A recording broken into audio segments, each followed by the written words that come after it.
May 5,000 followers na ba kayo mga Lodi? Itigil nyo na po yung pakikipag F2F. Mag-focus na po kayo sa paggawa ng content. Mag-upload na po kayo araw-araw.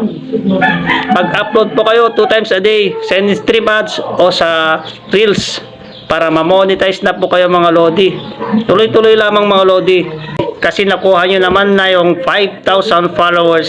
Yung 60,000 minutes view na lang ang kulang para sa in-stream ads mga Lodi.